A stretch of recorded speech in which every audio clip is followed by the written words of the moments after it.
Welcome back to Robert's Reviews. Today we're going to be taking a quick peek at Iron Man 3.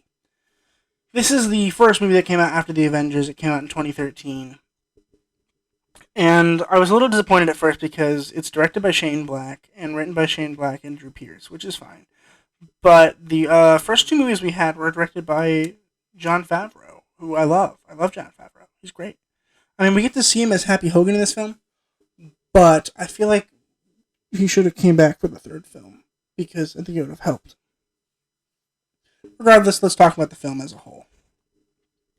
So the idea of this movie is that Iron Man has anxiety issues, pretty much, and he has to basically deal with those because he gives his address out to the Mandarin. We'll talk about later for sure. And essentially they blow up his house, so he has to leave.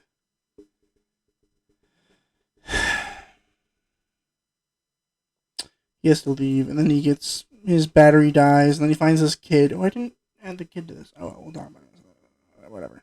Shh. But anyway, regardless, they finds this kid, and basically the kid makes him realize that he needs to go back and stop everything.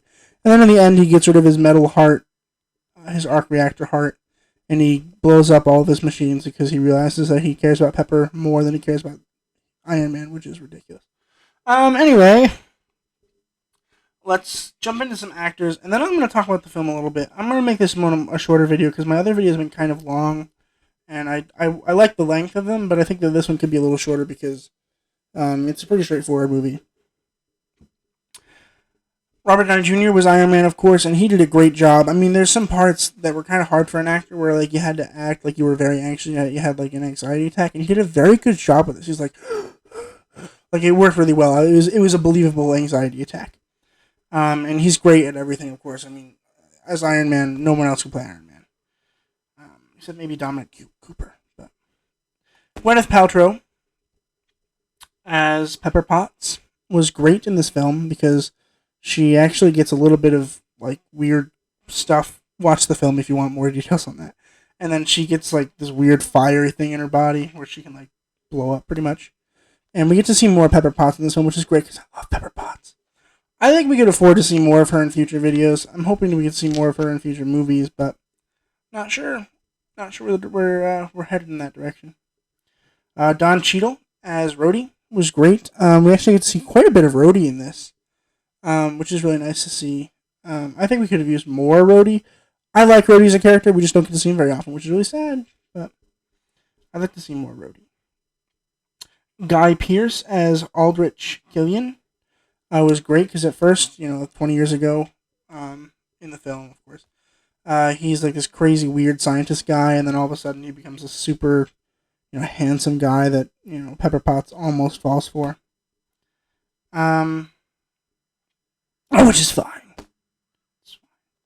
Ben Kingsley as the Mandarin was one of the best performances, I think. Ben Kingsley's amazing. But let's talk about the Mandarin now. Let's transition to the Mandarin because I've got a bone to pick with the Mandarin. This is not the real Mandarin. It's an actor pretending to be the Mandarin, and throughout the whole movie until the end, we're like, oh my gosh, we can see the Mandarin finally, a really cool like actual enemy. And it's a fake Mandarin, which has just pissed me off, pissed everyone off. Oh, it's annoying, and you hate to see it. But Marvel heard our stories. Marvel heard our anger. So we do get to see the Mandarin in, theoretically speaking, in the Shang-Chi movie, The Legend of the Ten Rings, which comes out... Oh, I don't remember. I think they pushed that one forward, so it comes out before the Eternals, which would be next... Would it be next July? Or would it be next November? I'm not sure. Go look it up yourself. And then there's the kid. I forget who the kid was in the movie. I'll insert a picture here of him. I forget his name, but he was the kid in the film. And he actually comes back later, which is why I figured I'd include a picture. But beyond that, he is unimportant to the plot, except for the fact that he lets Robert Downey Jr. use his garage, and he's an annoying child. I liked him a lot. I think he did a really good job, and I hope we get to see more from the MCU in the future because now he's a teenager. I don't think we will get to see more, but I'm hoping we get to see more. We will find out in the future. But again, I don't want to make this video too long because I'm tired. And I want to make sure you guys, don't have to spend too much time watching it. I know you guys want to watch it, but you don't have enough time. So I'm going to make this one a little shorter for you guys. Overall, this movie was kind of okay. I mean, besides the Mandarin not being the Mandarin that pissed me off, everything else was pretty good. The ending battle was amazing, where like all the suits blow up and like all that crazy stuff. Make sure you watch this film for that at least. But again, I don't want to talk too long about this film, so I'm going to give it a B. And the reason for that is because of the Mandarin. That's pretty much the only reason why I'm giving it a pretty medium rating. Because the Mandarin was not the Mandarin, and that pissed me off, which is really annoying. It's annoying for me, it's annoying for fans everywhere. And that is why I'm giving it a B. I hope you agree with that. And if you want more videos like this, make sure you like and subscribe and comment down below. This one was a little bit shorter than my other videos, just because I'm tired. I need to do a little bit of studying for my tomorrow. I have an exam tomorrow, which would have been like a week ago by the time this comes out.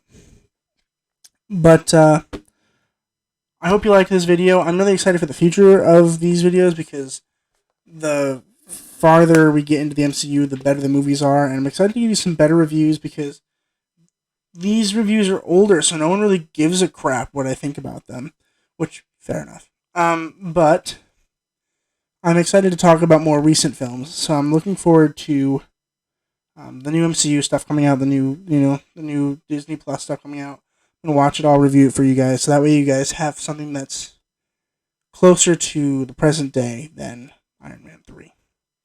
So make sure you comment down below what you want me to review next. Anything, it doesn't have to be a movie or TV show. It can be literally anything you want me to react to or review. And I will do that. Make sure you leave a like. Make sure everyone subscribe. I did look at my analytics, and a lot of you are not subscribed, which is really dumb. So you should subscribe, okay? And always remember to keep watching films, and I'll see you guys in the next video.